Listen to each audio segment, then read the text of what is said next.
Welcome to the Irish NFL Show's Week 5 preview show brought to you by QuinnBet. We're still buzzing, of course, after Croke Park on Sunday, as I'm sure all of you tuning in are too. And good evening to everybody watching our live stream across our social channels and on IrishNFLShow.com. Hello also if you're tuning into the podcast after the fact.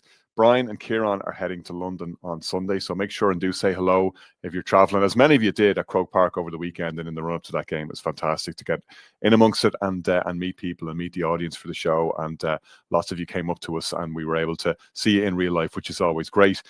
Check out our international game content in the run-up to that game on Sunday.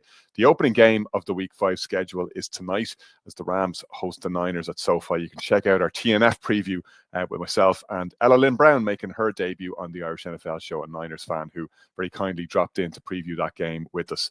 This is the first bye week of the season, incidentally. So the Bears, Packers and Falcons join the Steelers in getting a week off. That means there are 14 games on the slate for this weekend. So it's a tight and tidy little package, which starts on Sunday at 2:30, Tottenham Hotspur Stadium, where Dylan Gabriel, the rookie quarterback for the Cleveland Browns, will get the start. Vikings are 3.5-point favourites, Kieran. They are smarting after losing to the Steelers in Croke Park, making their second game of their international trip, and they will hope to emerge from London with a win. Yeah, Dylan Gabriel starting. I thought it was Shedeur Sanders with all the media talk the last couple of days. It's been you know what Shedeur is doing, Kieran? Yeah, I mean, there's been hours of comment on that particular episode. I mean, I'm not going to talk about a third stringer, but you're not helping yourself when you get up to antics like that.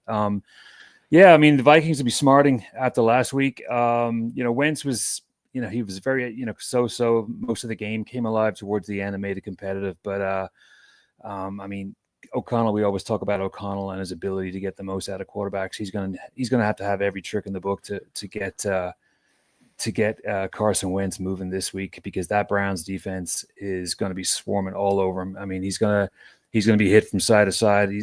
I hope he's ready for it, because if it's anything like the Browns defense at the start of the season, he's in for a rough one. Strange kind of game, strange matchup, because, Vikings have scored 34 points off turnovers this season, and the Browns have allowed 34 points off turnovers this season. So there's a bit of a dichotomy here between offense and defense. Great defense from the Browns, and so-so offense from the Vikings. So I wouldn't expect a lot of points in this game, purely based on what we saw last week with the Vikings. I think Wentz has got trouble throwing the ball downfield.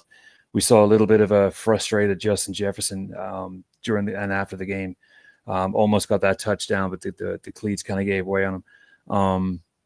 It's just, the issue with the Browns is the offense. I mean, we've talked the last couple of weeks. That defense is phenomenal, and Schwartz has them playing out of the minds every single week. But the offense have not been able to get anything going. I mean, Flacco, we said, looked old the other day, and they saw it, what everybody else saw too. So they're bringing in Dylan Gabriel, a 6-year starter. He's got plenty of experience. I mean, he's coming in. A lot of people don't know a lot about him. Started his college career at UCF in Orlando. Then he went to Oklahoma and he finished up at Oregon. So he's played and he's been a starter for 6 years. So he has that kind of starter swag about him. So this game will be just like any other kind of game that he's played for him, obviously going up against a pro team now. But I think the fact that the Browns struggle to move the ball, I mean, there's not a lot to throw to right there. The offense has mainly gone through Quinshon Judkins. And, that's something really that the Vikings D is going to, lick the lips at. But the big story for me is really going to be how Wentz deals with the pass rush from the Browns, and how Myles Garrett just sacks him time after time. Jim Schwartz, this is a perfect game for Jim Schwartz. And I won't say old quarterback, but he's an aging quarterback who's not as mobile as a lot of them in the league. He's not going up against Baker or, any of those mobile quarterbacks. So, I expect a lot of Wentz getting sacked. I expect a lot of 3-and-outs, and I expect a low-ish scoring game, probably in the 16-13, 14-10 range. But the Vikings are going to win this game. They just have more talent on the offensive side of the ball. Brian, I am finding it hard to make sense of the Vikings this season, and looking at them in the flesh last weekend. The occasions seem too big for them. Steelers D seem too big for them, and yet they can play in bunches, as they showed right from the opening game with that one magical quarter against Chicago, which won them the day. They nearly pulled off the trick again against the Steelers when they looked dead and buried. At times, when they get into the flow, and admittedly, it's difficult when you're breaking in a rookie quarterback and then you immediately have to go to his backup when he gets injured. But it's not quite clicking, and they haven't put together a complete game yet, really. No, if you reflect on the Bengals victory a couple of weeks ago, you can put that more so down to like it was a dominant defensive display, and they were also very helped by the situation with the Bengals were dealing with offensively non-existent for that game, non-existent for 3 quarters in Soldier Field. Week 1, non-existent, you could say, for 3 quarters last week. I thought they looked a bit leggy actually there early on. I don't know, it was a case of the long commute to come from Minnesota over, but Steelers certainly seem a lot more prepared. In this instance, I get what Kieran's saying about the enormity of the pass rush, the Browns, everything they can show Carson Wentz. Tottenham's a different beast for Croke Park, and I always reflect on a couple of years ago when everybody missed the trick, and that was the trick that the Jags have been on this side of the war for 2 weeks, and they beat the Falcons at Wembley. The Bills were, rocking into London. They were on a crest of a wave, having already had some big victories, and the Jags took care of them straight after the game. A lot of it was put down to the fact that they had the extra week in London to prepare. They were over on the time zone for a considerable period of time. I think that's essentially what we've got now. And the player for player, this Vikings team are much better than this Browns team. This Browns team are going one way right now. Maybe we'll see a bit of a burst on Sunday offensively when you put in a rookie quarterback. But I think over the course of the 4 quarters, I think this Vikings defense, and then you've got Kevin O'Connell, who'll be, let's be fair, he'll be seeding on the performance last week. As much as we talk about how big it was to the Steelers, it was a huge occasion for the Vikings as well, and they would have gone away from that extremely disappointed. I think we'll see a reaction on Sunday. I don't think it's going to be as close as people are suggesting. I think the Vikings pull away. I think the Quinn-Bet line is 3.5. I think that's quite low, to be honest. I think it's a 2-score kind of game for me. I think the Vikings find a way to get out there with a nice victory. Like you, Brian, I do attach weight to the fact that the Vikings are already in this time zone, and I think that will help them. I also think they're pound for pound, as you both said, a more talented team than the Browns. Dylan Gabriel's surprise factor may give the Browns a bit of a bounce. That defense has been playing lights out pretty much every week. I know they had their hands full against the Lions, but then everybody else has had their hands full against the Lions too, and it doesn't help when your offense isn't moving the ball at all. It's a Vikings win for me as well. Shane? Yeah, as much as we can maybe expect Dylan Gabriel to maybe surprise us and come out with something nice and flashy early on, kind of similar to what we saw with Jackson Dart last week. I just think, firstly, Carson Wentz is going to be under a lot of pressure, but he's going to build into the game better than he did in Croke Park, because, again, like the crowd in Tottenham is probably going to be like 60% Vikings, even though this is a Cleveland home game. They've been there all week. They've had more time to work on their scheme, and I just think that they came into Dublin with just like lacking energy. I even felt it when I was at the press conference on Friday. They've had a week to build it up and just to put the Dublin game in the back of their mind. So I think the Vikings will come out with a much better performance here and beat the Browns. We saw a team benefit from the quarterback surprise factor last week as the Giants took down the Chargers, upset the Chargers in MetLife. They go on the road to the Saints, yet to win, of course, this season so far. Saints are actually favoured at home in this one. I got to say, I like the Giants against the spread here. I just think they got a bit of momentum. Clearly, the Malik Neighbours injury was very unfortunate and put a bit of a downer, unfortunately, on that win last week against the Chargers. I would caution slightly against my own pick here, and I'm obviously leaning Giants, and I've let the cat out of the bag there for one reason only, which is that for all of the hype over Dart and great touchdown run, added a spark to the offense. Good to see Cam Scadaboo getting in on the action there as well. Didn't put up a huge amount of offense. The defense was dominant and smothering, and as it has done, kept the Giants in pretty much every game so far this season, but wasn't exactly fireworks. There was plenty of highlights from Jackson Dart, and if you looked at the Instagram reel, you might have had the idea that he is the truth. We haven't yet seen that take shape. However, not the worst place to be going into New Orleans to play your second game, where the Saints have not been able to win a game. They haven't been able to win a game on the road either. I think this is a good opportunity for the Giants to end up 2-3 heading into week 6, which is a much better outlook than might have been the case, or than we may have been looking at a couple of weeks ago when it all looked like it was trending downwards in New York. I think it's the Giants who emerge with the win from this one. Shane? It's interesting to listen to Spencer Rattler during the week. He almost kind of gave away his game plan. Is that I can't remember the exact quote, but the sense you got from him is that he actually doesn't rate the Giants secondary. He's going to try to be going for long balls, sort of frequent, often. And I think that's not exact. That plays into what the Giants' strength is. The Giants last week against the Chargers got a really good, a lot of quarterback pressure.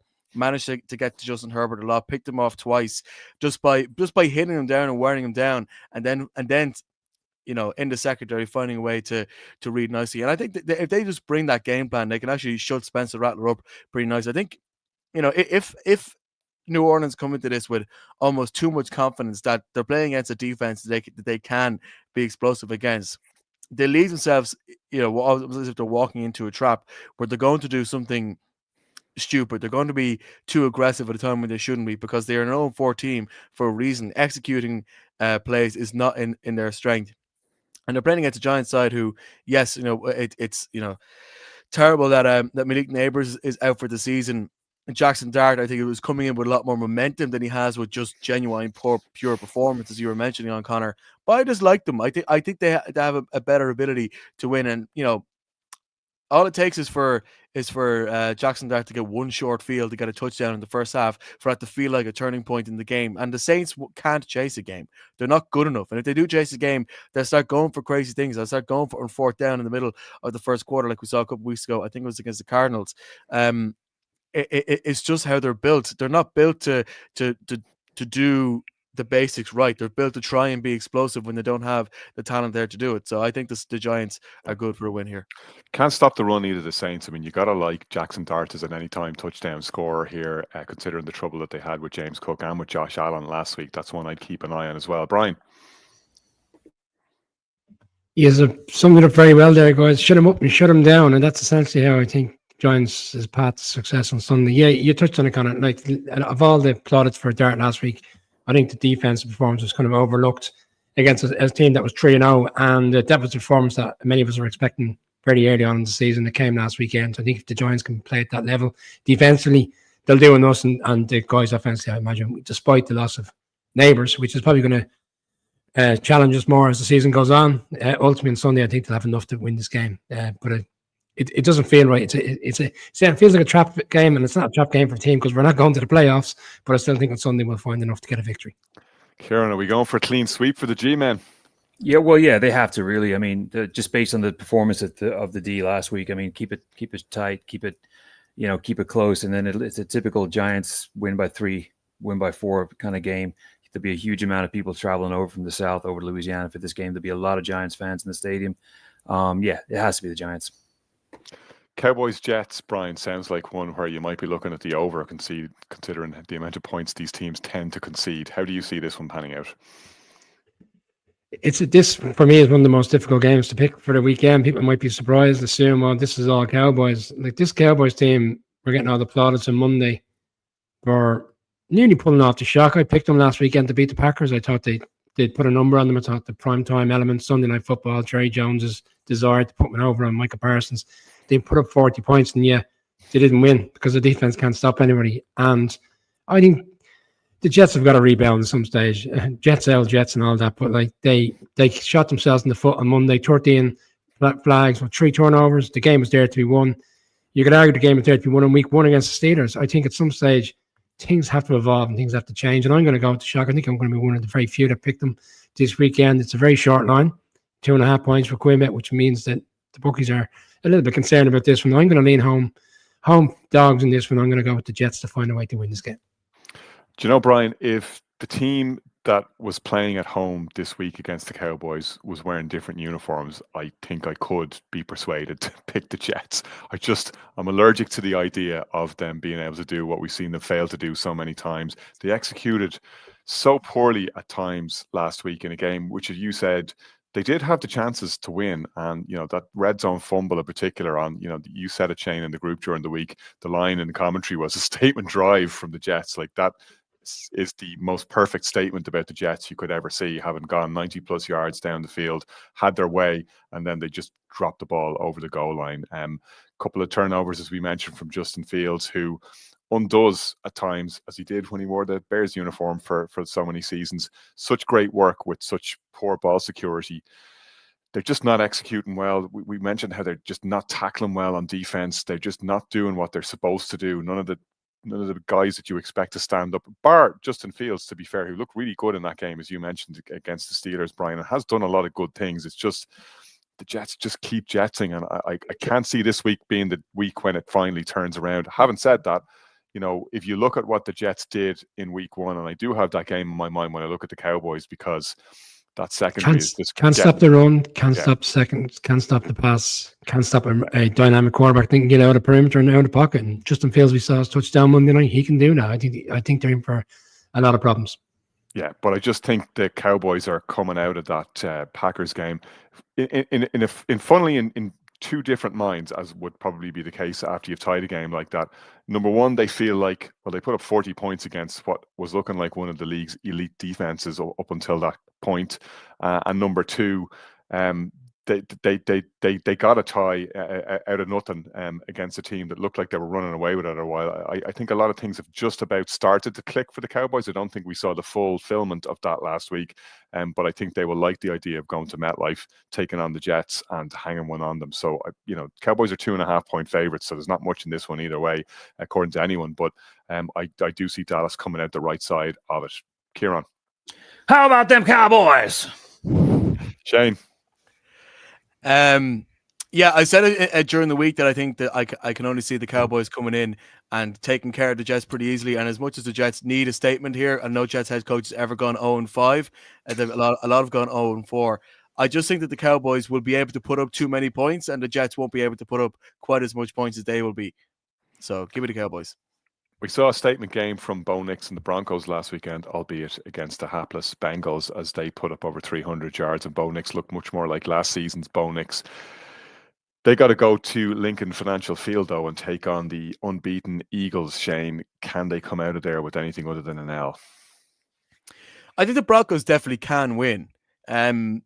The reason why I backtrack from that, though, was obviously the extent to which we should judge last week's performance has to obviously be put with the caveat they were facing a Cincinnati Bengals team who seem in quite a bad disarray. I was mentioning on Twitter during the week that how bad the Bengals offensive line played, and they let that Denver defense get a lot of sacks and a lot of pressure on the quarterback. They will not have that luxury against the Eagles offensive line. They will not have anywhere near that luxury against the Eagles O-line. But the Eagles, the gas thing is they're 4-0, but they haven't really clicked. Fair enough, they were 3 of 3 in the red zone last week. But A.J. Brown and Devontae Smith are both below 35 yards a week. I think the last 2 weeks, Saquon has managed under 3 yards per run on average, which, is not the kind of explosive stats we've seen from him last year. But they keep managing to find a way to win. So, Denver needs to come into this and really challenge them. Now, the thing about this, though, is the Eagles defense, in my view, are a defense who aren't bending, but are breaking. So you see against Tampa last week, they, out of all 13 third downs that Tampa tried to convert, they only converted 3 of them. They didn't get a lot of room. They didn't get a lot of space. But you give them one explosive play where they get, 60, 70 yards down the field, and they get touchdowns. And that's what the Eagles have been giving up over the course of the year. They are effectively solid for about 90% of the snaps, but there's one lapse of concentration, one deep play that you can go and pick them off in, and that's how other teams are getting scores. We saw that twice with Tampa last week that really sort of beefed up the stats that Baker Mayfield got. It didn't really reflect how he actually played over the course of the game. So if Courtland Sutton manages to get a lot of space, he was 80+ yards in the last couple of games. He's been getting a lot of room around defenses. If he manages to catch a couple of deep balls and just do 1 or 2 quick explosive moments, and Denver could maybe go and try and really grab this game against an Eagles defense who, like I say, do not bend, but sometimes can just let something break through. So for that reason, I think Denver can go and win, but I'm picking Philadelphia simply because I just trust them that the further they are challenged by somebody, the more that they will able to find something within them to find a way to win. We saw that already against the Rams. I think we're going to see it again here. I think that Denver will put up a significant challenge. It wouldn't shock me if they are up at halftime and the Eagles had again find a way to win in the second half, because their offense still hasn't gelled in the way that they can. But I don't know. It's until I see somebody actually go in and beat Philadelphia, because if Philadelphia are given a chance where they're within 10 points throughout the second half, I just believe that at home they will find a way to win. That is just the aura they've built around for themselves. And somebody's obviously going to go in and beat these guys eventually. They play Thursday night the following week against the Giants. Who knows? It could be there. But no, I'm going for the Eagles here, this one. But I think this one is going to be really close. Any belief that the Eagles are going to go walk over the Broncos here, I think is misguided. I know two people who will particularly like the idea of the Giants being the ones to hang the first loss on the Eagles, but will they get a chance, or will it be the Broncos who does it this weekend, Kieran? Probably the game that I'm most looking forward to. The Eagles are a real head scratcher. They are, I mean, almost half of their drives have failed to get a first down. Hurts is last in the league with a 152.3 passing yards per game, so he's not throwing the ball anywhere. And we heard earlier in the week, AJ Brown, little complaining, a little subtle subtweet kind of social media thing going on where he says it's not aimed at anybody directly, but we all know he's complaining about the amount of catches that he's getting. But what's really interesting about the Eagles offense, and we all know the Saquon hasn't got going and they're stumbling and stuttering, but they're 11 of 11 in the red zone. And once they get there, it's all over. And that's where it counts in the NFL. I mean, we see so many teams, my own team, more than anybody, once they get in the red zone, it all goes to hell. But the Eagles just dial in, and whether it's a naked bootleg from Hurts or it's just a running play from Saquon, they're able to capitalize on every single red zone journey, which is incredible. But I really like what the Broncos did last week. I spoke about it a few days ago, how they had that get right game against the Bengals, and they got everyone involved. And I think the offense is finally starting to click now. And Peyton got that that old one score loss out of his system from the week before. But when you look at these two teams, what do you focus on? You're going to focus on the defense. The Eagles defense is absolutely smoking. Now, the problem with the Chargers is Joe Alt is out, and so is I think it's Mekhi Becton. I think he's out as well. Is that right?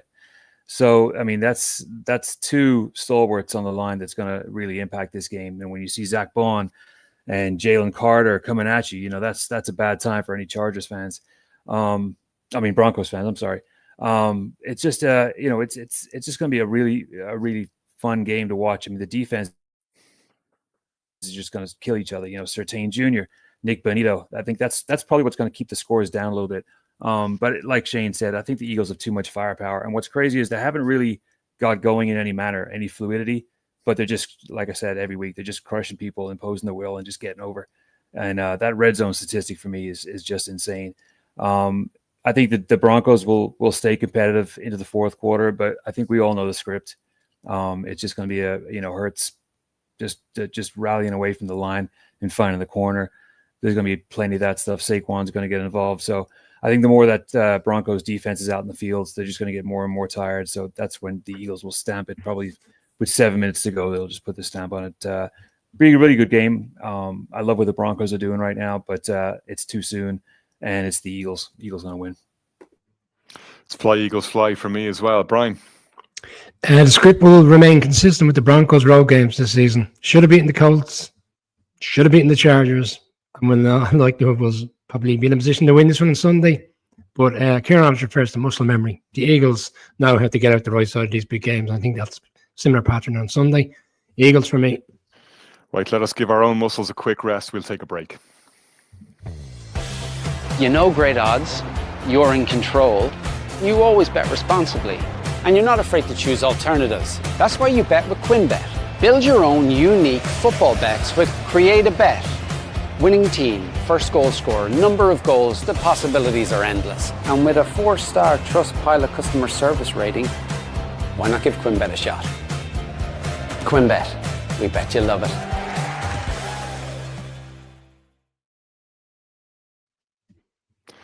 Right, we move on to Texans Ravens in this segment, of course, brought to you by our partners Tap House at Ranelagh, near the Ranelagh Lewis Stop Tap House Red Zone every single Sunday. You can check it out. A great place to watch a game, place where we recently held a watch party and where we'll have another one coming up very soon. We'll have details of that, so stay tuned to the Irish NFL show and we'll fill you in on all that once we get it locked down. Texans visiting Baltimore to play the Ravens. This one, the line completely flipped, Shane, with the news that Lamar Jackson likely to miss it. That is really going to decide, I think, where we all pick this week. Very much so, because it's not like a situation in San Francisco where if Brock Purdy's out that he's relatively replaceable enough that you could put him into a system and keep things moving. If Lamar Jackson is not in the Ravens team, then you've taken one of the most unique talents out of your offense and completely changed what you can do. And the fact is, Derrick Henry can't do everything, even though I think they tried that at different points of the game last week against the Chiefs. They're probably going to have to try that regardless of whether Lamar is in the field or not against the Texans. But it really is on the other side of the ball that I'm really starting to get worried for Baltimore. I'll be honest, right? If I was a Baltimore Ravens fan, I'd be hitting the panic button quite hard right now. And I understand that the losses so far have been against the Bills, the Lions, and the Chiefs, 3 of the top teams. But we're talking about the Ravens as being Super Bowl contenders here. And that's the teams they're supposed to be measuring themselves against. And they're losing. But not only are they losing, they're losing by a lot of points. They have scored 131 points in the league so far this year. That's the third highest behind the Bills and the Lions. But they have given up 133, more than any other team in the league, even the Cowboys, the Saints, anybody else. The Ravens are leaking a lot of points. And they come into this one with a lot of guys who are second stringers, even third stringers, playing in a system which just has not worked so far. Humphrey and Wiggins are out hurt. Smith what out last week. Matabuke is now out for the season. You look at some other guys who are doubts. Awuzie, Kyle Hamilton, Nate Wiggins, Kate Van Noy, Brent Urban, Travis Jones, all people who are questionable come into this. And even if they do play, what state are they going to be in to really put it up against the Texans? Even if the Texans aren't necessarily the best offense in the league, everything is just not working for this Ravens team right now, even if they keep managing to score points. They couldn't quite score them in Arrowhead last week, but I do think that the Chiefs defense did very well to keep them quiet. So, yeah, coming up against a Texans team who, in fairness to CJ Stroud, had his first QBR rating of over 100 last week. I know it was against Tennessee Titans, but if you're looking for a get-right game, you can build momentum into another matchup like this. That's a nice one to keep it going. Nico Collins is starting to get back into that system. They're able to score over 20 points for the first time this year. There's a nice bit of momentum there. They're coming up against the Ravens team who I think are kind of in crisis mode and are going to be in shutdown mode. And if Lamar Jackson isn't going to be the field, is going to be in conservative offense mode, which doesn't match well with a defense that's leaking points like there's nothing else. This to me really feels like a Texans win, and I'm really, really worried about the Ravens right now. If they're in a division with the Steelers that are 3-1 and looking relatively solid as we saw on the field in Dublin last week, their challenge is going to be really, really difficult. We talk about the Bengals being a team who has been hurt a lot by their quarterback being taken out. Even if Lamar is only out for 2 or 3 games, that kills the momentum for a team that's already 1-3. I'm worried about them, and I think the Texans will go and win this game. Brian, I hear what Shane is saying, and I can remember hastily making my picks at the last minute when we were getting ready for the season to kick off, and for some reason I kind of miscalculated my playoff teams and I left the Ravens out of the picture, and there was a lot of real reason. I'm going to admit that's the real reason. Right now I look like Nostradamus because you're looking at the Ravens going, they are actually seriously in danger of missing the playoffs, 1-3, and now without Lamar heading into a crucial game. Yes, but I actually think there is hope despite the Lamar injury because, Shane refers to the Bengals and the situation they're under. I think they're in a bit of a mess because they've got a quarterback there that tries to play with his hair on fire. He's indecisive. He's got all these players around him.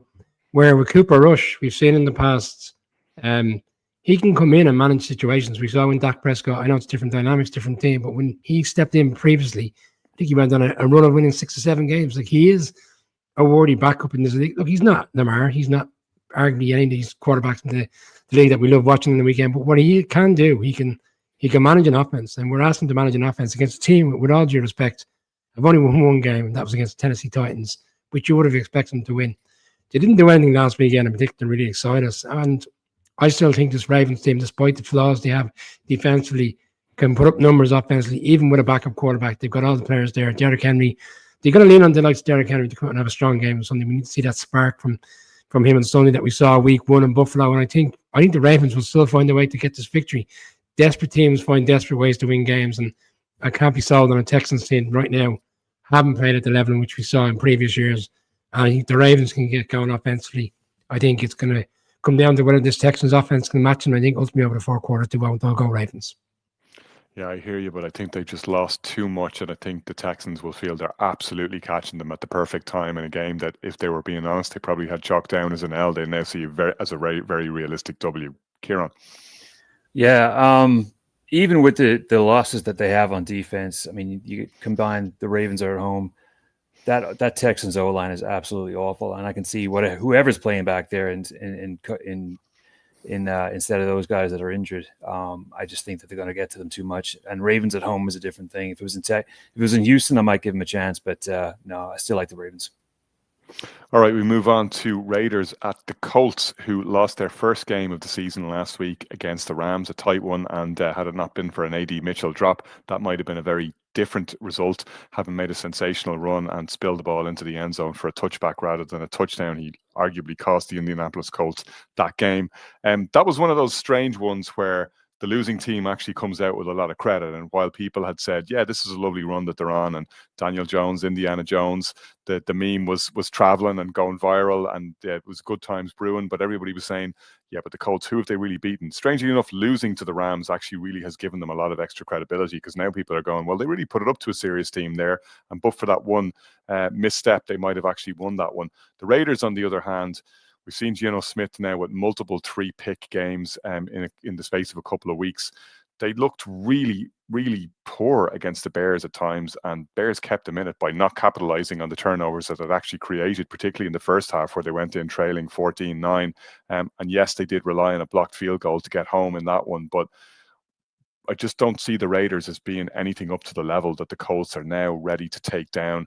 That Colts defense is working really well. Jonathan Taylor is back to his very best. Pittman is the reliable target that he's always been. Tyler Warren, I love as this tight end, and we talked about him so much in the run up to the draft. We talked about him being the perfect fit in this offense. Everybody was excited to see what he could do. Shane Steichen is moving him around the formation, and they're using him in interesting ways. And I just think 6.5 points, this may end up being the rocking chair game of the week for me. I have no problem seeing the Colts locking this one down. I think it's the horseshoes all the way. Kieran. Yeah, I'd have to agree with you there. This Indy offense has just been humming along the last couple of weeks. Little sign of frailty maybe last week. I mean, Jones threw a pick to start the game, threw another pick to end the game. So he is, I don't want to say he's going back to his old habits, but it's still there. That's still in the background in his DNA, throwing picks. So I'd be a little wary if I was a Colts fan about that happening again. And they've just been so good all season. And I don't think the Raiders are going to give them all that much trouble. I know some people are high on them.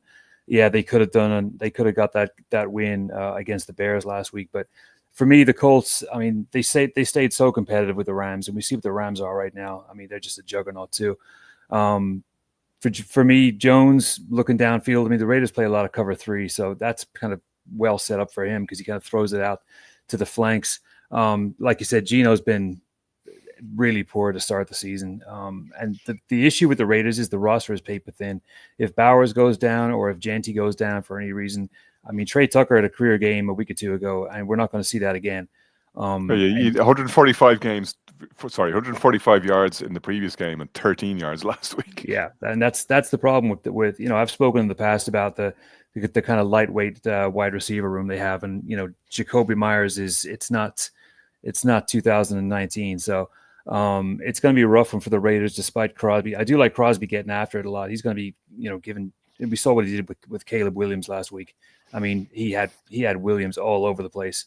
And I expect a little similar to that. I mean, I would think that the O-line for the Colts is a little bit better put together than the one for the Bears. But it's just, for me, the Colts, their ability to put up big yards, put up big plays, they're bringing everyone in together. And that kind of nice complementary football they have between Taylor and Alec Pierce and Pittman and players like that. They what they have to do, though, is address the penalties, kind of like what we talked about with the Jets. I mean, they had 88 yards of penalties last week, which does not help when you're playing a team like the Rams. And they only went 4 of 12 on third downs. Again, they might get away with that against the Raiders, but when bigger teams, when they come up against bigger teams, that's not going to work.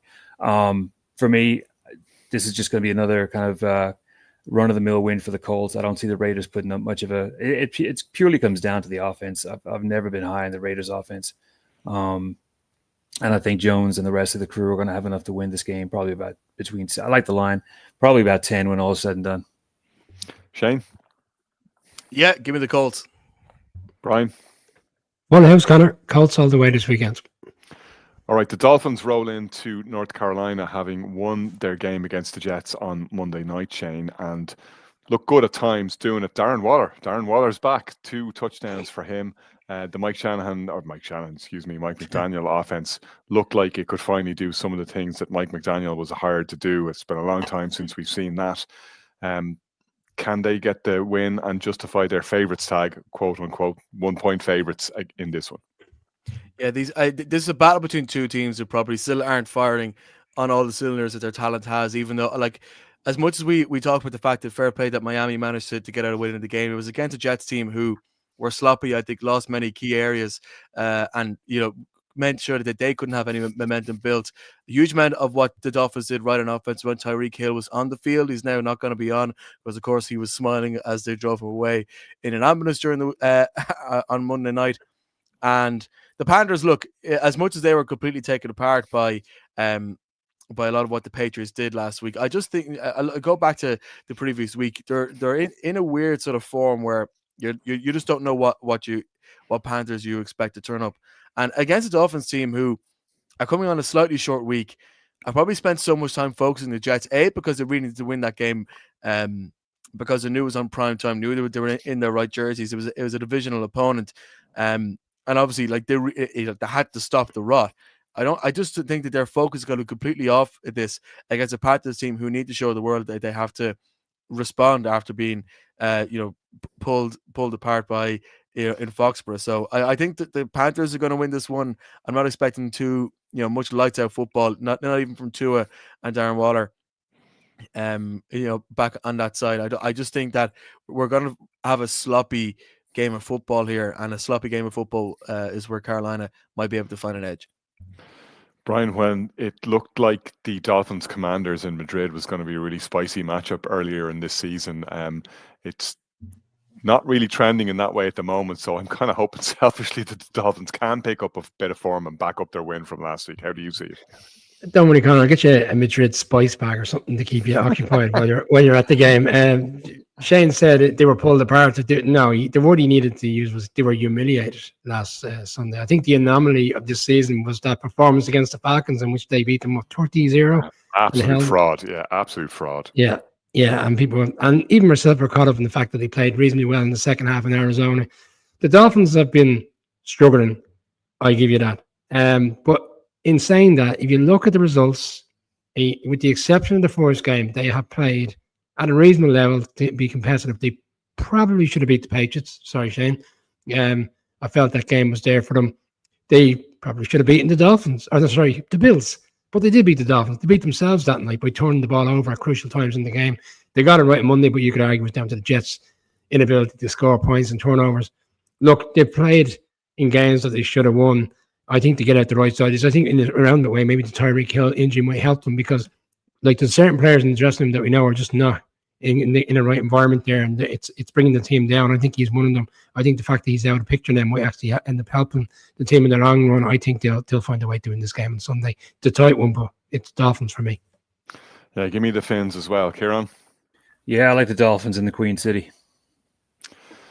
Okay, we move into the 9 o'clock window where the Bucks take on the Seahawks. Bucks fresh from giving the Eagles another run for their money. That's back-to-back weeks where the Eagles have been to the pin of their collar to pull one out.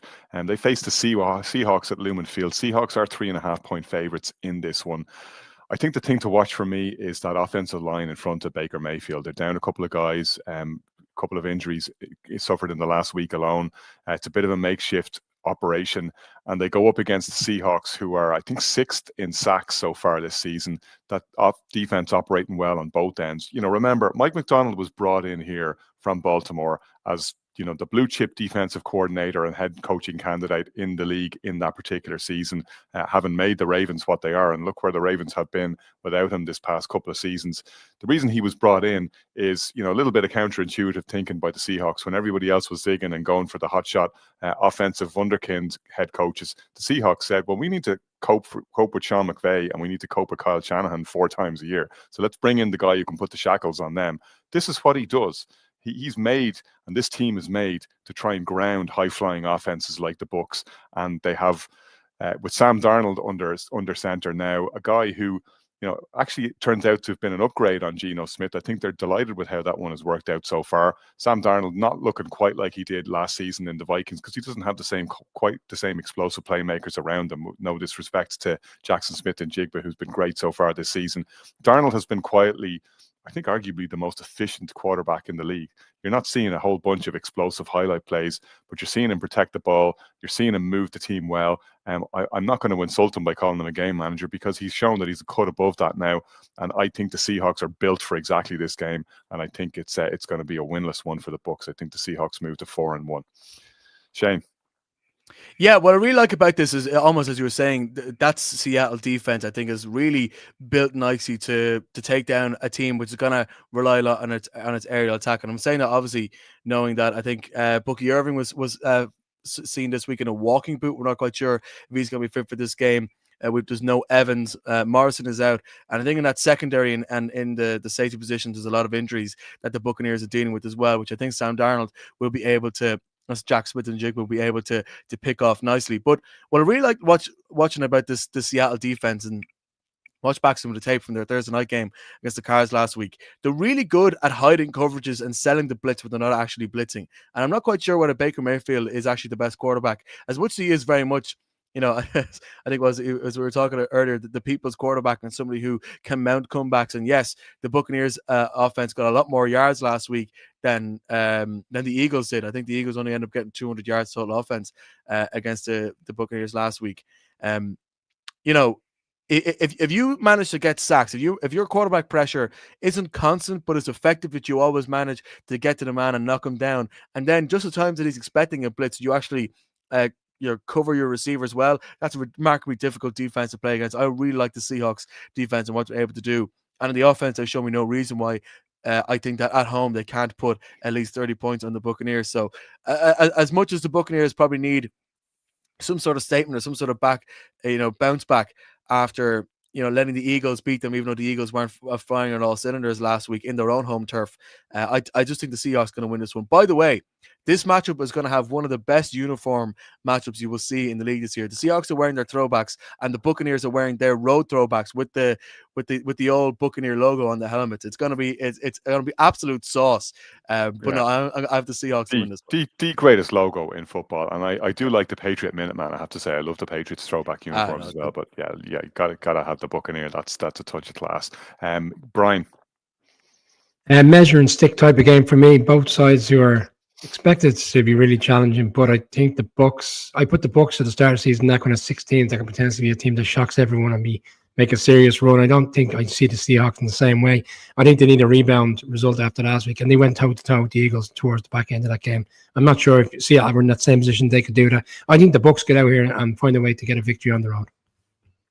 Kieran. Yeah, I do too. Fully paid up membership with the Baker fan club, but what he did against the Eagles last week was great.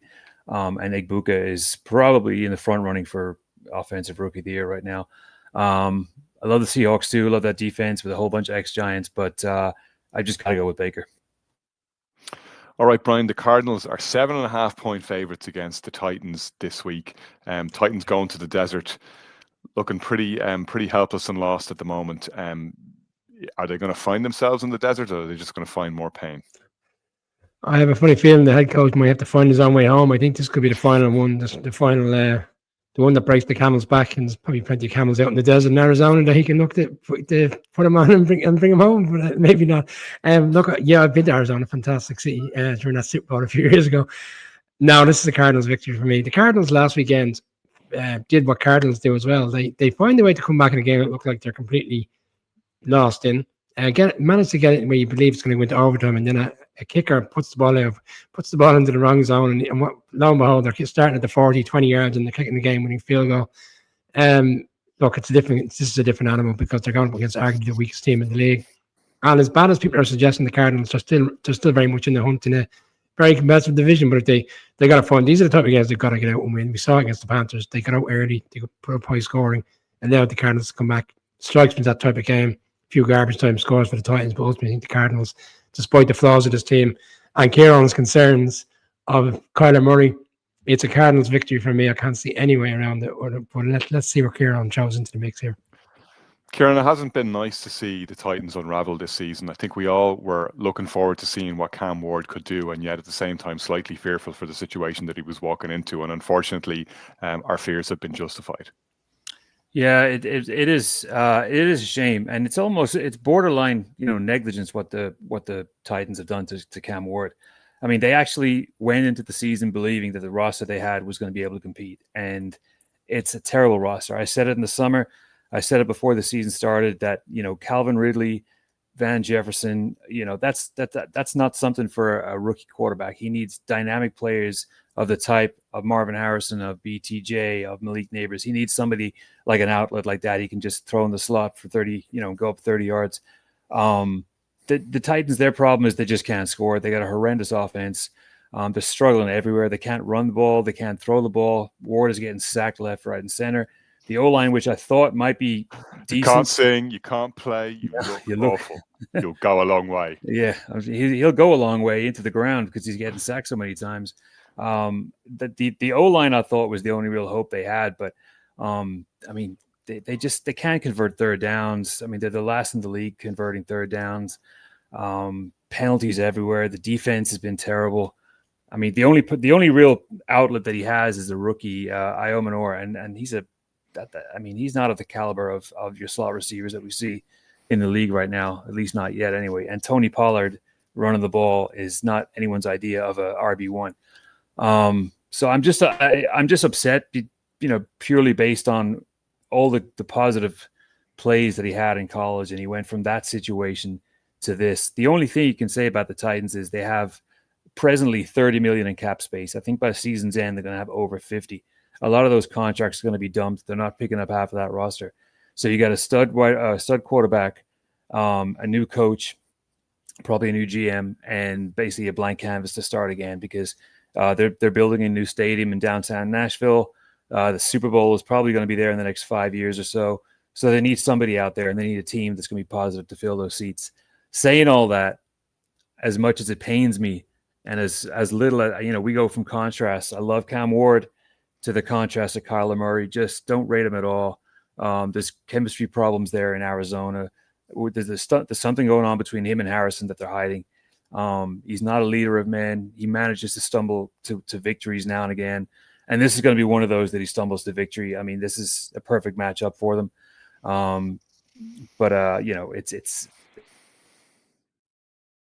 It's a poor Titans team, and even 14 points might win it for Arizona, and that's about all I can say about them. So it's going to be an Arizona win. I made the mistake while you were talking of looking up. You can't sing, you can't play, you look awful. That's for younger viewers and listeners. That's a line from a Kit Kat ad back in the day, 1984. When did I get so old? Why did I do that to myself? I shouldn't have looked that up. Anyway, this is going to be a Kit Kat game from the Cardinals. Was my long wind up in saying that they're going to take a break here and they're going to take an easy win. I think, Shane. Yeah, sorry. The only thought that popped into my head when Kieran was talking there, I think what Kieran Dunham was saying that our picks graphics, whoever comes last has to do some sort of forfeit in San Francisco. If that's the case, Kieran, I think we should get Kieran on board a Kyler Murray jersey. You should go around town wearing that. Yeah, Arizona to win for me, but I'd love to see the Titans come out with a good performance here, but I just don't think it'll happen. All right, we'll take another quick break. Never mind Kit Kats. This is Ireland. Rugged, wild, and endlessly captivating.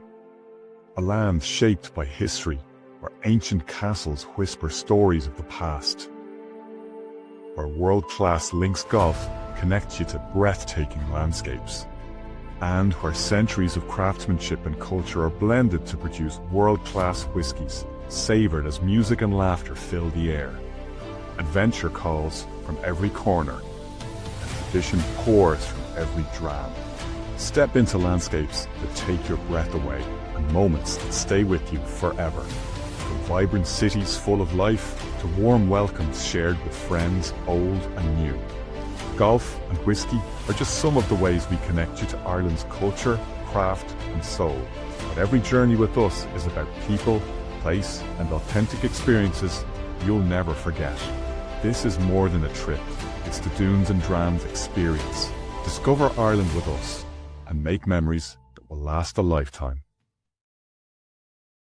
And thanks again to David Hayes and the team at Dunes and Drams, who were such great support to us throughout the run-up to the game in Croke Park last weekend, and looked after everyone who came over with them and looked after us so well. We had a great event in the Arlington, and we had some great times with some great people. And David Hayes and the team at Dunes and Drams really did a huge solid there. It's been a great partnership for us, and we very much enjoy working with them.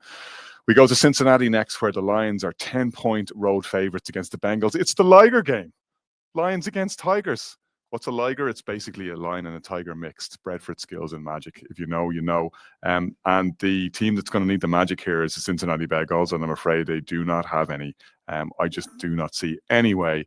And we'll be talking about this on Monday in our talking points if they can somehow find a way to shock the Lions, because it's just hard to see where the hope is coming from. Jake Browning can't get the ball to his playmakers. T. Higgins and Jamar Chase both held under 35 yards last week. Chase Brown isn't doing anything for them in the running game. We saw a clip, Shane, that you posted on X earlier today of the Bengals offensive line. 4 linemen blocking 1 D lineman against the Ravens, while 2 guys just came around the flanks and just absolutely pulverized Jake Browning, who was running for his life back there. Never mind that he's no Joe Burrow.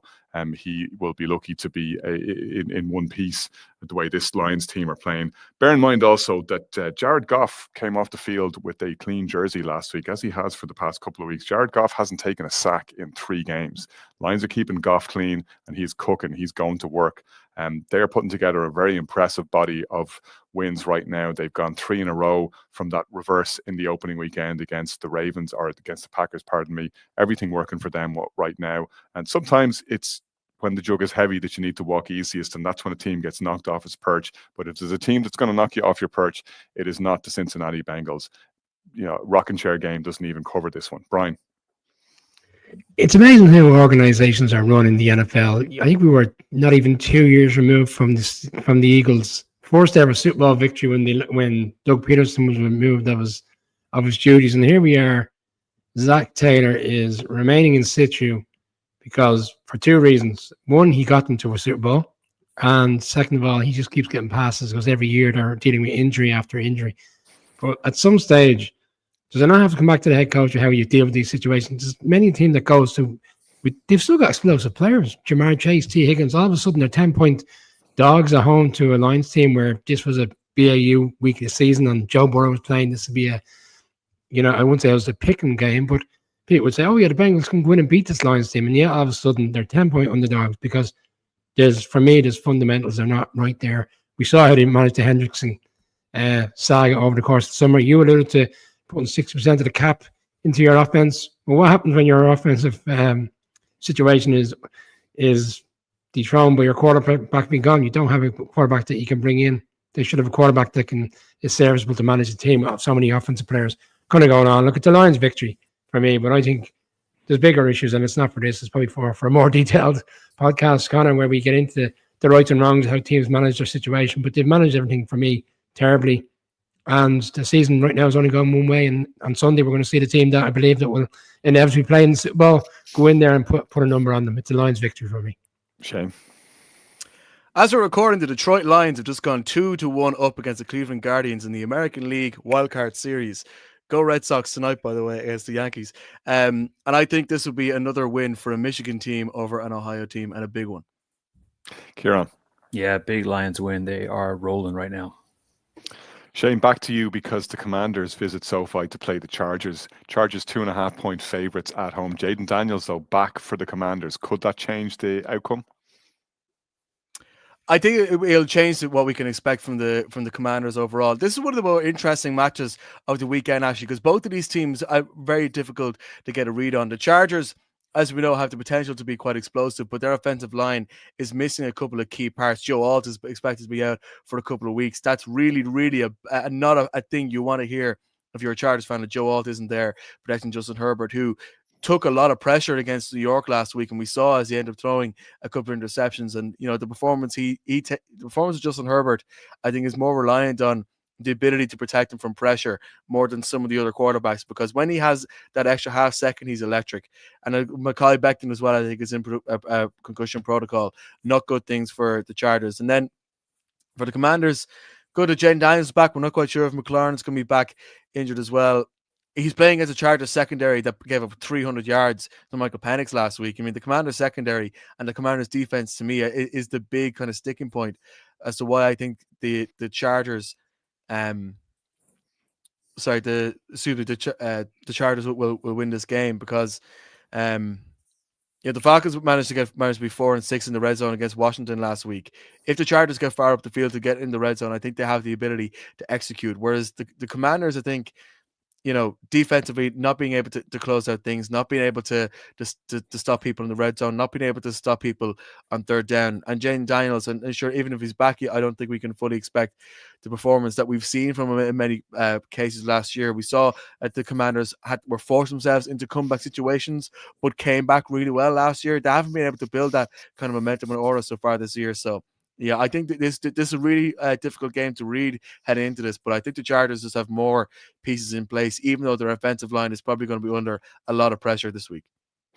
Kieran, we spoke earlier about how fired up the Giants will have been to take down the previously high-flying Chargers, but the Chargers will equally be very sore at the way that game went for them in MetLife, and they'll want to bounce back quickly. Yeah, they will, and they got the chance against another NFC East team. This is another very, very interesting matchup. Two teams that are going in the right direction. Two teams that are kind of dealing with their own set of injuries. Like we said, the Chargers have the O-line injuries, and the Commanders have the wide receiver issues. I mean, last week, with McLaurin out last week, they were using second stringers. Who'd ever heard of Chris Rodriguez before, or Luke McCaffrey? I mean, they were just pulling whoever was healthy onto the field. The good thing for Washington is it looks like Daniels is back. How he's feeling or how he's going to be able to play remains to be seen. But they're, they have a team that's been struggling too, trying to put up points, and Daniels hasn't been the flash, debonair quarterback that he was in year one. Obviously with the injury, it's hampered him a little bit, but it'll be fun to see how he goes up against this Chargers defense, which is just getting better and better. And I'll keep saying the name Dante Jackson until people start putting flowers or giving him his flowers. But yeah, the Chargers, I mean, they were looking great up until they came up against the Giants defense. I mean, the thing with the Chargers is, and we remember from the Chiefs game, Herbert just aired the ball out all over the place. 70% of their yards, their yardage just come through passing. So I mean, they're just Quentin Johnson suddenly been able to catch the ball, and Keenan Allen was a nice pickup too. But for me, the injuries to Washington is what's going to hamper them. They're a much older team when you take away some of those dynamic people. I mean, they still have, Luvu back there and Von Miller and people like that. So, and again, they still have Marshawn Lattimore in the secondary, who is not serviceable at this stage of his career. A lot of things pointing towards the Chargers. I just think their ability to get the ball out and get it out often. Herbert's going to be slinging that thing all over the place. Perfect weather conditions. A very kind of more of a home game now than it has been, despite the fact that a lot of Washington fans will come over. But, a nice home crowd pick up for them, and Herbert flying the ball all over the place. Give me a Chargers win. Yeah, I got Chargers as well in this one, Brian. Just before I get your pick, going to get to a couple of comments here. Rory, as always, tuning in. Caught us a little bit late this evening, saying good evening all, but he'll catch the podcast later on. Also wishing us luck for London on Sunday, and for anyone else who's going, Kieran O'Donovan and Brian will be heading along to that one for us when the Browns take on the Vikings. Jer is saying he was at the Croke Park game at the weekend as we were, and he asked a couple of old-time Steelers fans, was the atmosphere always like that at home games? And they said no. I thought that myself. Comparison to other international games I've been at, it really, really did feel like there was a proper home team, and I think that adds hugely to the atmosphere. I know that Germany games, in particular the Munich games, have been amazing in terms of the atmosphere that the German fans bring, no matter who's playing. But it's so good to have momentum and so good to have critical mass of support behind the home team, and it really gives it that proper regular season game feel. I know they are proper regular season games, but that was a particularly special atmosphere at Croke Park. Obviously, we're incredibly biased, but I think we're right. Brian, your pick. Connie, your timing is impeccable. Commanders have ruled out Terry McLaurin, Noah Brown, and guard Sammy Cosme in advance of the Sunday's game. They will not be travelling out to LA. It's a Chargers victory for me. It was beforehand. It feels even more evident now in terms of what's going to be available to them. That it'll be too much of an ask. Chargers will rebound off last week's loss and get another home victory. Chargers all the way. Your New England Patriots, Shane, travel to the Bills with a bit of a pep in their step, but the Bills are a pretty formidable outlet, and particularly at Orchard Park, where they've taken down the Ravens fresh off having a bit of a test, it should be said, to the New Orleans Saints, which I think we would have expected them to handle a little bit easier. Does that give the Patriots hope in this one? I think so, and we have to remember as well, this is a Sunday night football game. The Patriots usually, when they play, especially against other divisional rivals, in these sort of primetime games, there's something in the sort of team mentality where they keep things in the locker to try and make things interesting and make things close. We saw that against the Dolphins. The last time they were on Sunday night football, of course, that was Bill Belichick last year in Charlton. I think was special teams that ended up having a couple of really interesting plays there. Look, the Bills are coming into this, as much as they are unbeaten and everything else, and managed to storm through that incredible comeback on week 1.